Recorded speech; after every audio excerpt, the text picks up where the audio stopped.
In the previous chapter, as New York City goes to hell, Black Cat finds the silver lining in that this isn't her fault this time.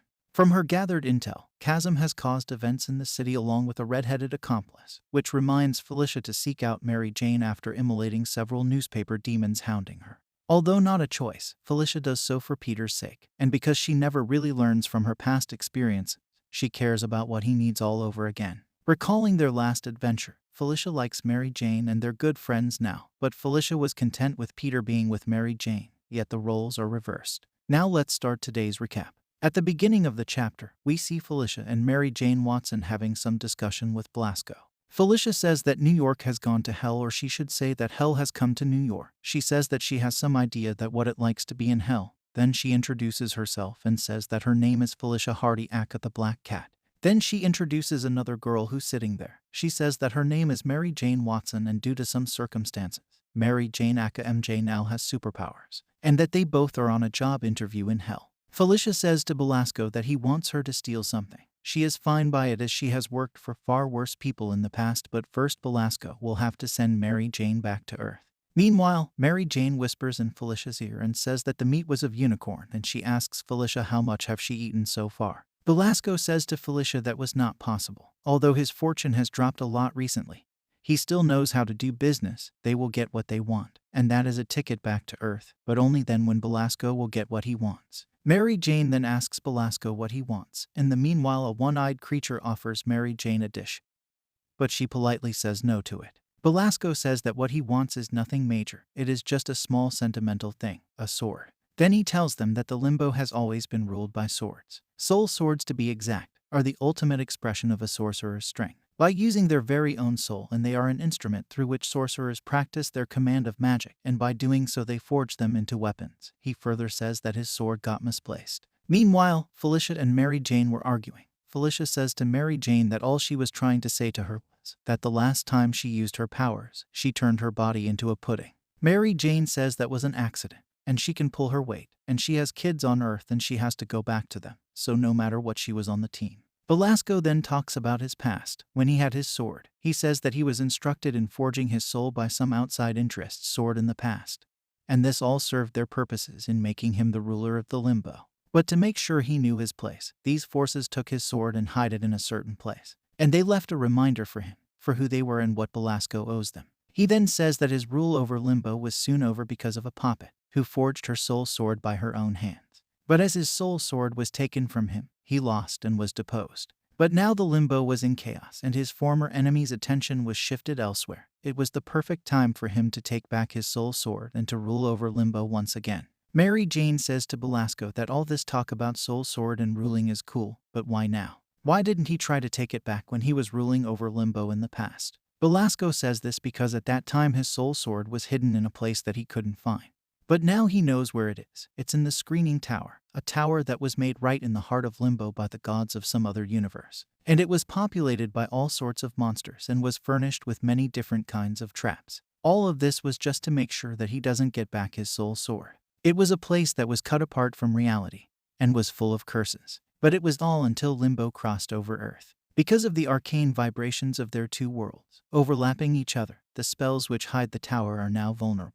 And he already had cast the sorcerer ritual that was needed to break these spells. This ritual required him to remove his skin, and he did so. It was for a small price because he was trying to break spells on the Screaming Tower after all. Felicia then says to Belasco that she wants to ask a question, and she already knows that she won't like the answer. She asks him that they are not the only ones after this sword, right? Belasco tells that there is all sort of creatures and monsters after the sword. Felicia says to Belasco why he thinks that Felicia and Mary Jane won't use the for themselves and rule over Limbo as two new Hell Queens. Belasco says to her it was because he chose them by himself. He further says that none of them wanted to stay at this place any longer than they have to, especially when they have loved ones back on Earth. Mary Jane messes with Felicia and says that she has someone she loves. Felicia says that Belasco was talking about her mother and then says to Belasco why he thinks that all those who were after that sword, why he thinks that they will be able to get it. Belasco then says to her, it was because all other creatures didn't have what he had. Shortly, Mary Jane and Felicia were standing in front of the Screaming Tower, and Mary Jane asks Felicia what she thinks about this. Felicia says that she thinks that this was the opposite of how she likes to do things. Mary Jane says to her that this tower is like a never-ending story labyrinth, and if she thinks of the demons as Jim Henson's creation, then it all will be very easy. Meanwhile, Felicia thinks in her mind that she should just tell Mary Jane everything. They are friends and they'll be fine. It won't hurt anyone. Then she says to Mary Jane that she was looking very chill regardless of what was going on around her. Then she again thinks in her mind that she can't tell her, at least not now. Mary Jane says that it would be better if they should call it otherworldly adventures. Felicia then says to her that she was also gone away for 6 months in the past. In her mind, she says that they were on a mission and they can't afford to fight among themselves for some boy. Then Felicia says to Mary Jane that they should just enter through the main door. As they go into the tower, Felicia thinks to herself that it was not how she used to do her work. She plans everything and bribes people, and she also finds people to help her, and she places them at points at which she thinks that she may need their help. But this time she has nothing. Here she was working on pure instincts. Mary Jane tells her that it was time to use that thing. Then she takes something out of her pocket and thinks that besides her instincts, she had Mary Jane with her unknown powers, and this thing, a compass made up of Belasco's soul. This was the only one that they had, and other creatures who were looking for the soul sword didn't. As this compass was made from Belasco's soul, it was going to help them find his soul sword. Felicia then asks Mary Jane that was she not going to charge her power up. Mary Jane says no, she won't do it until it's necessary. They don't know what she might pull up. Felicia makes fun of her and says pudding. Mary Jane says it's not just pudding and asks her if she remembers when a skull got pulled up. She says that 1 skull means a useless power, and 2 skulls are even worse. That happened to her once. She further says that she doesn't know what will happen when the 3rd skull will appear, and she is not planning to find it out. Although its chances were 1 in 343, she still has kids, and 1 bullet in 343 chambers is still a bullet. Felicia says to her that she gets that, but if she doesn't use her power right now, she won't be able to do it later. As they turn, they see a group of creatures running towards them and saying fresh meat. Here they remember Belasco's words. He said that many creatures had tried to go into Screaming Tower, and many of them were still trapped there. The curses of the tower kept them alive and didn't let thirst and hunger kill them. But it also made it worse. They wished that they would just die from this. Now they were hungry for flesh and thirsty for blood, and it's better to avoid them. Felicia and Mary Jane attacks these creatures while trying to run. But this time Mary Jane's powers turn into feathers. Felicia says to her that at least it was better than pudding.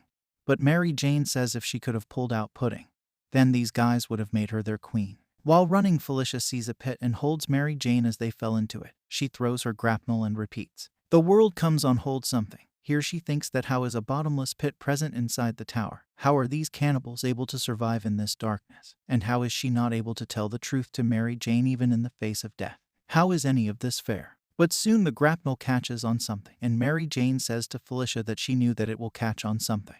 Felicia boasts and says that she was professional. Mary Jane says that Felicia didn't know if it was going to catch on something. While climbing up, Felicia admits that Mary Jane got her, and she thought that they were going to die. She further says that when the grapnel was not catching on to something, she thought it was the worst thing in the world. But as they reach a bit ahead, Felicia says that it looks like they have run into a guardian angel. As they look ahead, a monster was standing in front of them. And that's all for today, guys. Stay tuned to get more new videos. Stay safe and keep watching.